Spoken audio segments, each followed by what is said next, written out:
परत आम्ही वाचूनही परत डोकूनही पाहिला नाही.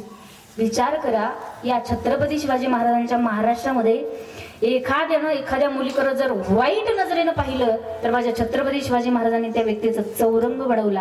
आणि मलाही वाटतं माझ्या छत्रपती शिवाजी महाराजांची शिवशाही जर आत्ताच्या कलियुगामध्ये असती तर मला वाटतं मुलींवरती अन्याय झाले नसते, अत्याचार झाले नसते. महिला मंडळ, एक गोष्ट मी तुम्हाला सांगेल, सरकारला विनंती करा, तुमचे 1,500 घेऊन आम्ही श्रीमंत होणार नाहीयेत.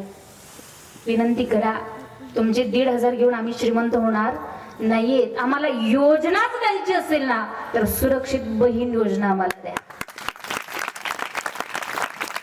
या जर गोष्टी आपल्या जीवनात नसतील ना तर मुलीचं आयुष्य जीवन नक्कीच धोक्यात आहे. दादा, एक गोष्ट बारकाईनं सांगेल मी तुम्हाला, माणसाच्या देहाचा भरवसा नाहीये, माणूस कधी जाईल याची सुद्धा शाश्वती नाहीये. जिवंत उदाहरण आहे, आपल्या डोळ्यांनी पाहिलं, कालची घटना आहे.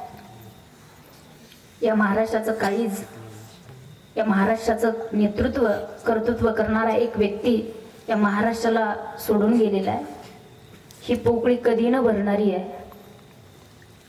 आणि देवालाही चांगले माणसंच देवालाही आवडतात. जे माणसं चांगला महाराष्ट्र घडवतात, काहीतरी चांगलं कर्तृत्व करतात, चांगलं काम जे महाराष्ट्रामध्ये करतात, तीच माणसं या महाराष्ट्रातून आज चालली आहेत. अजितदादा पवार गेलेत आपल्यातून. अत्यंत अंतकरण पिळवून टाकणारी ही गोष्ट आहे. काळाचा महिमा काळाची जाणे, कठीण तुमचे अचानक जाणे, आजही घुमतो सूर तुमचा कानी, श्रद्धांजली वाहताना येते डोळ्यात पाणी. चांगली माणसं या महाराष्ट्राला सोडून आज चाललेली आहेत. म्हणून सांगायचं एकच आहे, जीवन जगत असताना काही जरी नाही ना करता आलं दादा, एक चांगला माणूस म्हणून जीवन जगा.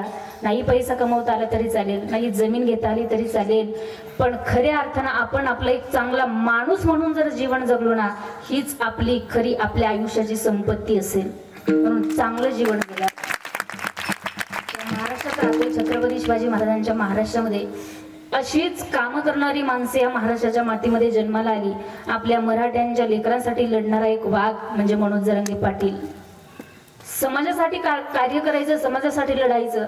मी बोलत नाही कीर्तनामध्ये कधी, पण मला सांगितलं इथं आल्यानंतर ते 10 मिनिटं होईना पण काकांविषयी काहीतरी बोला, शब्द तुमचं मत व्यक्त करा. सहजासहजी कीर्तनात मी बोलत नाही. त्याचं कारण बऱ्याच लोकांचा त्याला विरोध आहे त्या गोष्टीला, म्हणून मांडत नाही मी. राजकारणाचा विषय नाहीये, पण जी माणसं आपल्या चांगल्या कामासाठी लढतात त्यांचं नाव इथं नाही घ्यायचं तर कुठे घ्यायचं. काकांनी हा लढा हाती घेतला होता समाजासाठी. आमचा गोरगरिबांचा समाज मागं पडला होता, आमची लेकरं आज मागं पडली होती. म्हणून 34 ते 35 उपोषण त्यांनी त्यांच्या जीवनात केले. हे शेवटचं उपोषण 35वं उपोषण होतं. याच्या अगोदर त्यांनी 34 उपोषण केली. म्हणून एक गोष्ट मी काकांसाठी एक वाक्य नेहमी वापरत असते, आजपर्यंत या महाराष्ट्रामध्ये, या जगामध्ये, या भारतामध्ये आले किती गेले किती, उडून गेले भरारा, पण सरकारला सांगा संपला नाही आणि संपतही नाही. मनोज जरांगे पाटलांचा दरारा या गोष्टी, काही चांगली माणसं घडत असताना, चांगल्या लोकांसाठी काम करत असताना त्यांचं कौतुक आपण केलं पाहिजे. एक गोष्ट ऐका, हा समाज एकत्रित करणं एवढी सोपी गोष्ट नाहीये. भिन्न भिन्न विचारांची लोक आहेत, भिन्न भिन्न प्रकारची लोक आहेत. 450 वर्षापूर्वी ज्यांनी दिल्लीचं तख्त हलवलं होतं ते छत्रपती शिवाजी महाराज होते.